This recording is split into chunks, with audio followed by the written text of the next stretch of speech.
when they happened to fix on her. There had been 2 occasions in the last season alone when an ambitious mother had sought to accuse him of compromising her daughter in an effort to finally get him down the aisle, and his own mother's participation in the whole farce simply made him more determined to avoid matrimony. He had a perfectly amiable cousin with a dozen children who would inherit the title, so there was absolutely no reason why he should subject himself to the misery of marriage and of having to force himself on some insipid female in an effort to produce an heir.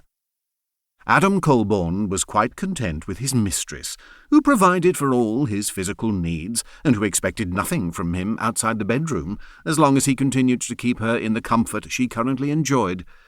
In Adam's eyes, it was the perfect arrangement. He became aware that the carriage had stopped outside his townhouse, but he didn't immediately disembark. It would serve his meddling mother right if he completely ignored her summons.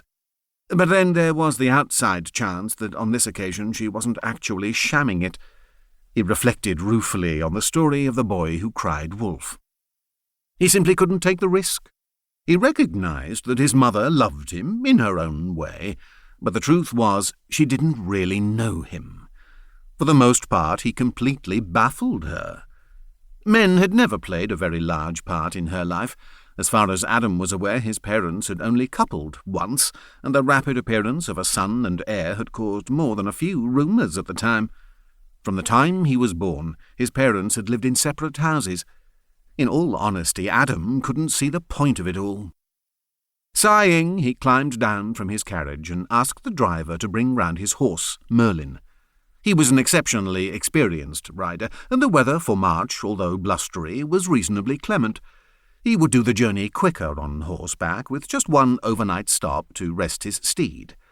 Although, as he entered his bedchamber and rang for his valet, he couldn't help reflecting that his backside was likely to pay a high price, and he'd probably be in need of more than a few stiff drinks once he reached his destination, simply in order to sit down. Still, while he wasn't personally acquainted with his Grace, he'd heard that the Duke of Blackmore's cellar was more than adequate, so once he'd hauled his bird-witted mother over the coals, he could look forward to the customary 3 or 4 days recovering with some agreeable male company and an excellent quality brandy. He just hoped to God his mother hadn't promised something she shouldn't to some simpering chit of a girl.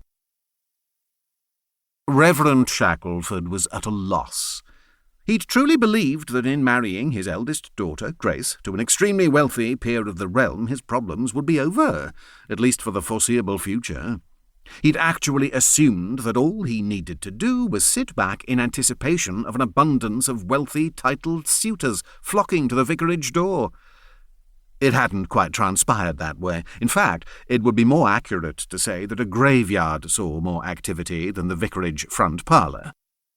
Sighing, the Reverend bent down and stroked the head of his faithful foxhound, Freddie. "It's no good, Freddie, my boy.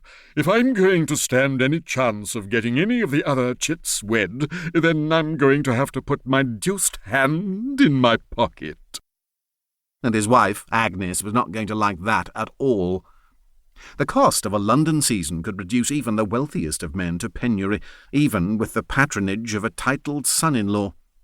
But that wasn't his only problem.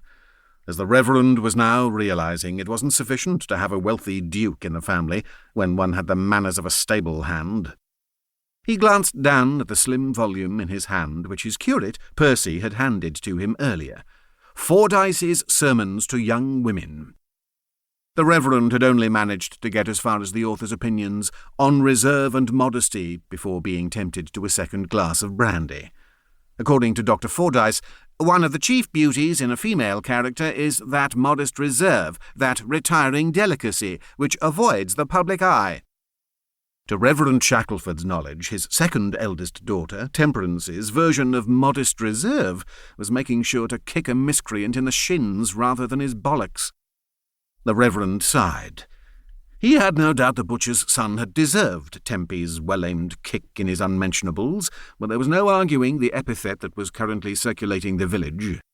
According to the gossip-mongers, Temper, Shackleford, had made a cake of herself again.